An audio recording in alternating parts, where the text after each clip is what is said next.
Hello, everyone, and welcome back to the Self Care CEO podcast with Courtney Lachey, where we talk boundaries, burnout, and building a business that doesn't cost you your peace.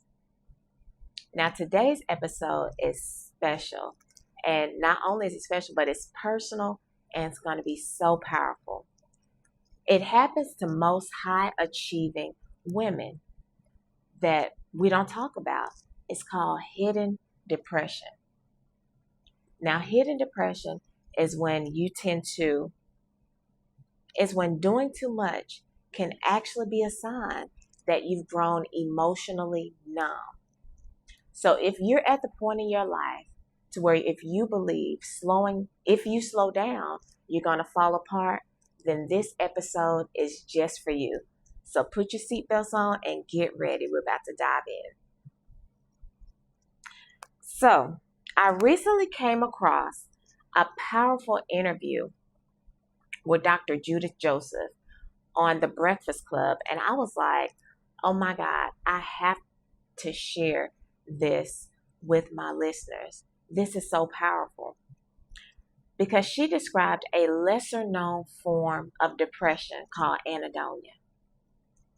Now, anhedonia is when we tend to lose joy and pleasure in things that we once used to enjoy. But the twist of this type of depression is instead of shutting down or slowing down, we tend to cope by overfunctioning. We stay booked, busy, and burnout. And guess what?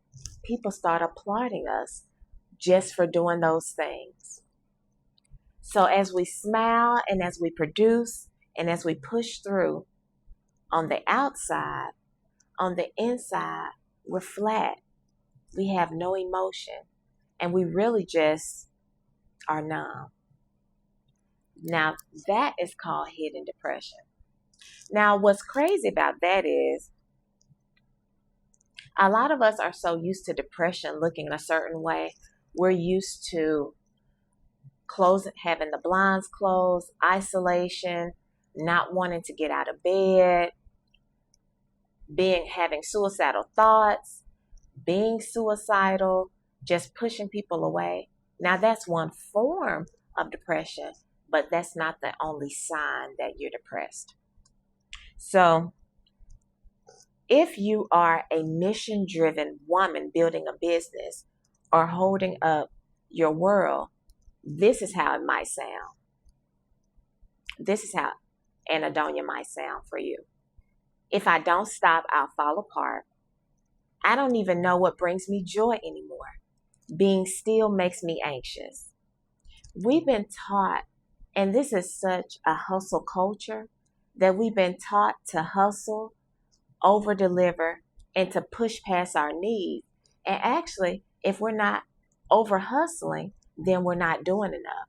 That's what's implied if we're not out hustling and grinding.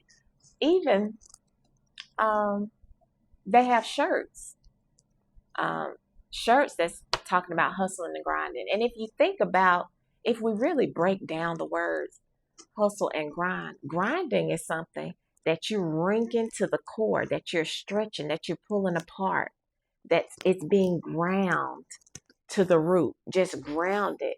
And first of all, that doesn't even sound pleasant. Second of all, who wants that to be done to us? None of us. So it sounds good in theory, but in reality, it's unhelpful and it's unproductive. And it's not conducive to a fully sustained life in this world. So overperforming can start to become a mask for emotional disconnection. And we can't have that. So, Dr. Judith shared that there are 5 V's to help heal hidden depression. And y'all, this list is golden. It was so golden, I had to write it down so I did not miss a point. And I had to share everyone in detail because they're just so good. So if you got a pen and paper, nearby, go grab it because you're going to want to write these down too.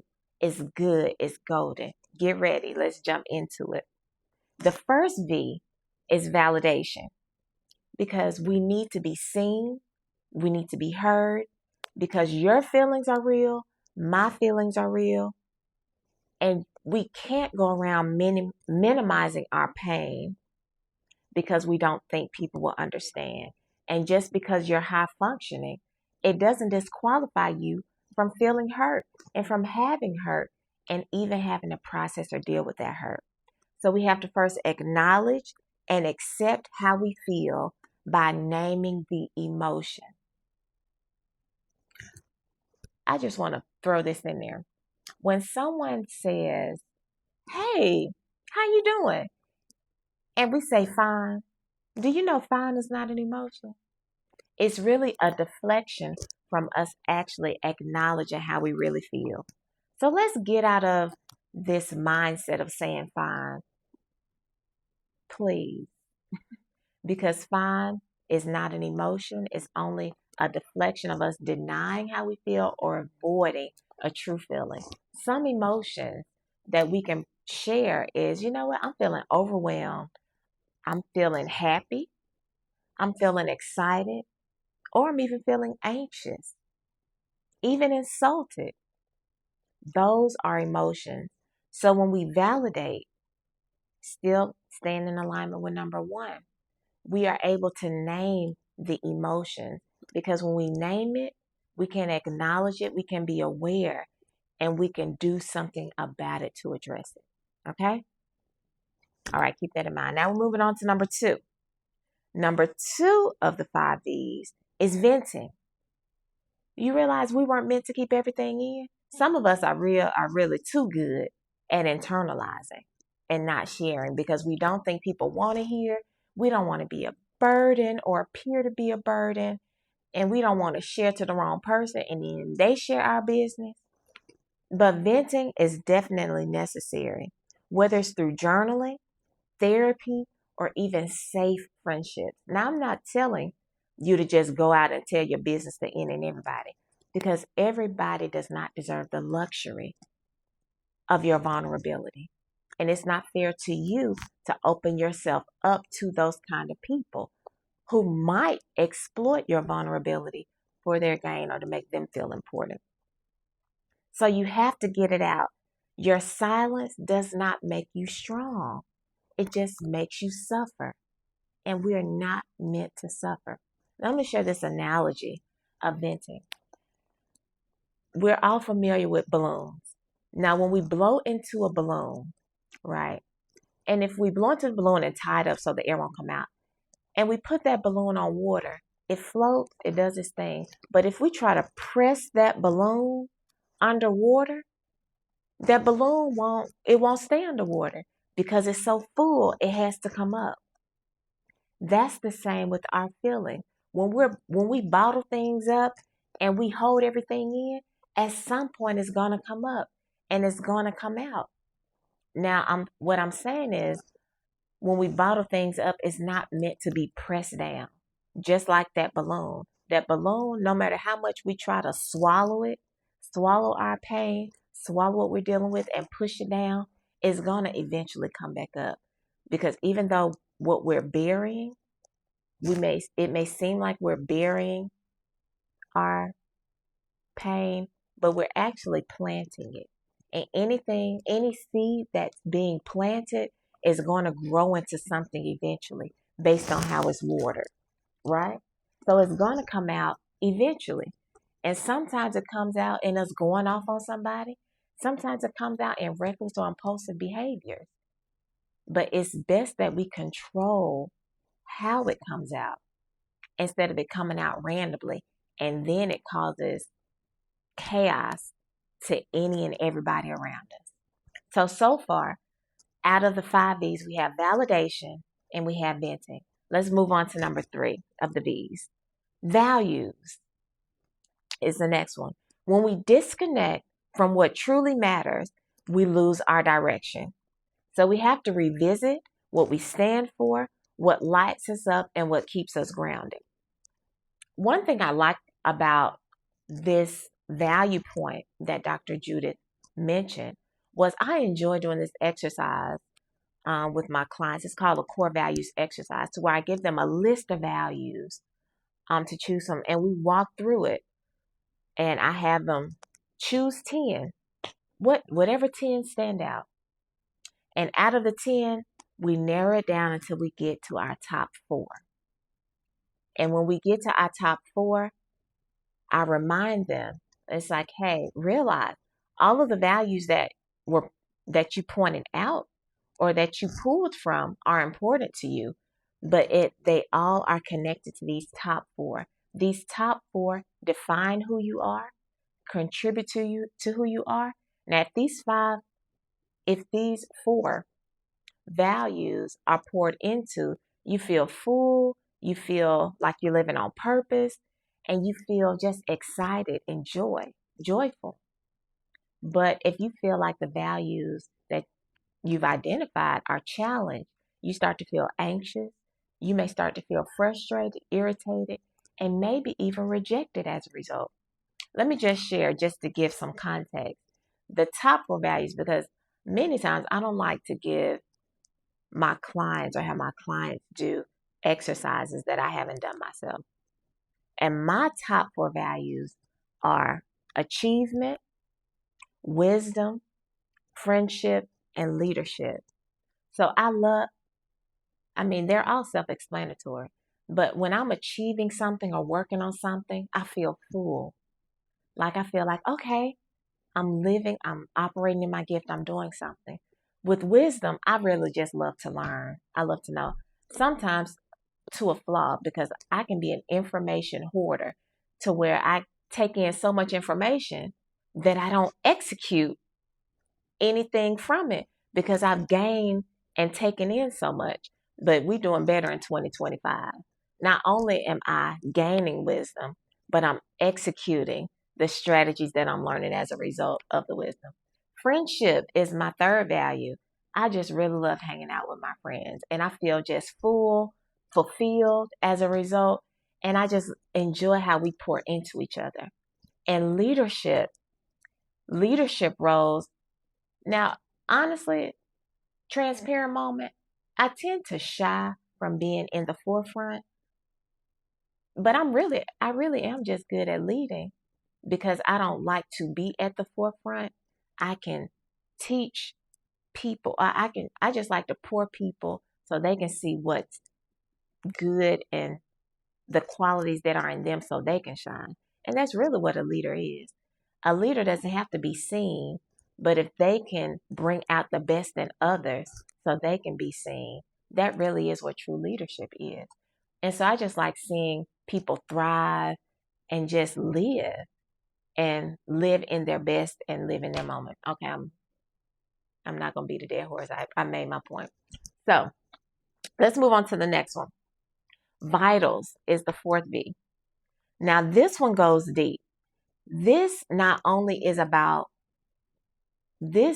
mainly about what nourishes your body, mind, soul, and relationships.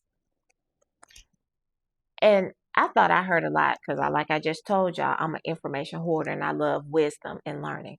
But Dr. Judith brought up a term that I had never heard of before, but it was revolutionary to me. It was like eye-opening. It was called autoscopic phenomenon. And that is how constantly looking at ourselves like on Zoom or selfies actually increases anxiety. Isn't that crazy?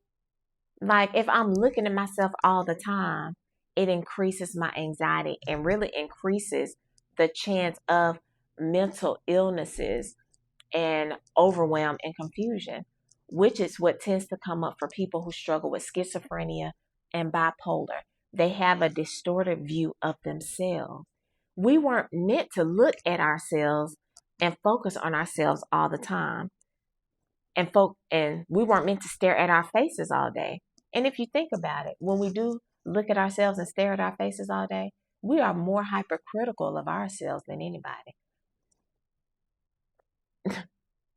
I'm laughing because I'm guilty of this. How many of us have ever taken a picture or done a video And whenever we took that picture, we look at it like, oh, no, that ain't it. I don't like how this side of my face looks. Or I don't like how my left eye is looking on this. Or my bottom cheek. Or my chin. So we take about seven photos, and then we narrow it down to that one. But we have to take multiple before we get to the one. Even videos like, oh, I don't like how I sound. Oh, I don't like how I'm looking. We are hypercritical of ourselves because we weren't meant to focus on us. We were built and created for connection. That's what God built us for, to make eye contact with others and to be present with others. And that hit me because when we're engaging and interacting with others, that's when we get to see the best in others and others get to see the best in us. So I'm going to leave that with y'all and let y'all do with it as you will. Now, number 5 of the 5 V's is vision. And hope is healing. When we don't have a clear vision for the future, life can feel aimless and heavy, even small, and gentle dreams can bring purpose back into focus. And you know what's interesting? Even with vision, even the scriptures say in Habakkuk 2, and 3, to write the vision and make it plain, that anyone who sees it can take it and run with it and do something with it. So even God, when he spoke to his prophets, and they had the inspiration to tell us to write the vision, God's desire for us is to write the vision. Because without a vision, the people perish, right? And a vision keeps us in alignment. It allows us to follow a plan. It gives us direction. It gives us a goal. It gives us a sense of achievement. So I say all that to say, we have to make plans. We have to plan moments of joy, and we have to learn how to celebrate our small wins. Every win is important. You don't have to wait until you reach a grand milestone or a perfect scenario to feel the need to be celebrated. Let's just say you're in school. You decided to go back to school, right? You don't have to wait until you graduate after 4 years, right? You can celebrate the fact, you know what, I made it through the first semester. Thank God, because everybody doesn't. The fact that let's just say you're working on overcoming an addiction, a food addiction. Let's throw that one out there. And you realize, you know what, I haven't eaten as much as I would normally. That's a win. Celebrate your win. You know what, I haven't complained as often as I find myself doing. Celebrate your wins, because your wins will continue to motivate you and keep you pushing forward and accomplishing your goals and aiming for higher each and every time you move forward. So the 5 V's, as a quick review, is validation, venting, values, vitals, and vision. I hope y'all write it down. If you didn't write it down, come back and listen to it again and get this in your spirit. Now, just to keep in mind, the thing about hidden depression is that it's not going to always look like crying in bed or isolating, closing the blinds, pushing everything away, making everything dark, crying all the time, or being in my head, feeling suicidal, or saying I want to kill myself. Let me tell you what hidden depression sometimes look like. Never resting, always fixing, losing interest in what you used to love, smiling while silently shutting down. If this sounds like you may be experiencing hidden depression. As a matter of fact, when we talk about always fixing as a sign, how many of y'all have labeled yourself, or other people have labeled you as the fixer in your family? Oh yeah, so-and-so, just call her. Just find her. She'll tell you what to do, or she can fix it. Oh yeah, just go to so-and-so. She always got it together. She always doing something. And that people tend to project their insecurities onto us because they don't want to do it. They put it on us to do it. And so then we feel obligated to fix their problems when we're trying to figure out what we need to do for us. We have to stop that. We have to rebuke that spirit in Jesus' name and push it away because that's just going to overwhelm us and really cause us to continue to push down how we feel and push down our own feelings and things that matter to us because we're too busy fixing, quote unquote, other people's problems. And because you're doing fine, no one checks in. We can't always be the strong friend, y'all. Look, that label is done and did.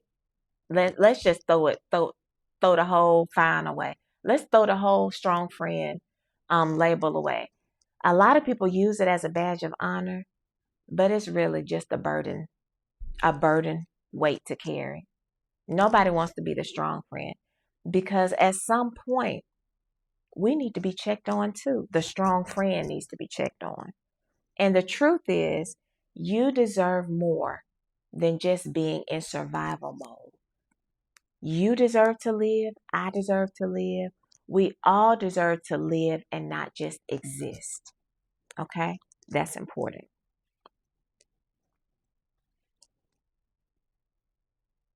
Yes. So, I want to leave you all with a journal prompt this week.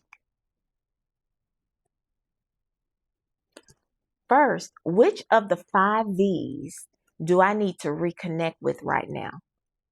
If you still got your pen and paper, right, I want you to answer this. Which of the 5 V's do I need to reconnect with right now? Is it validation, venting, values, vitals, or vision? Because you need to answer and know which one have you been neglecting. You need to make it known to yourself. So if you are aware of it, you can address it. And also, if you're looking for a gentle, hope-filled way to start that reconnection, guess what your girl did? I created something specifically just for you. I'm so excited to share it. It's a digital product called Good Things Are Always Happening to Me.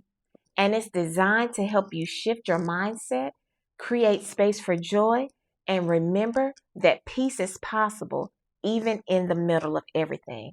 And you can download it today at the link in the show notes. I want y'all to remember, if you don't remember anything else that I've said in this episode today, hustle can't heal you. Remember that. But hope can. Let me say that again for the people in the back. Remember, hustle can't heal you. Hope can. Thank you all for listening to the Self-Care CEO podcast today. If this touched something in you, share it with a friend, post it in your stories, and tag me. Let's start healing in public and on purpose. I'll talk to y'all soon.